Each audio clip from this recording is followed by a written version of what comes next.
Okay, so the continue statement is really useful if you're looping through something and you want it to basically ignore certain aspects. So, for example, here we've got a list of fruits which contains apple, banana, and cherry.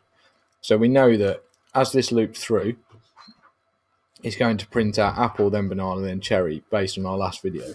However, with this one, if x equals banana, then it's going to continue. Continue means skip back to the top and do the next one. So if I run it, you can see it's only actually going to print apple and cherry. Right, so if we show you a slightly different example of the same thing.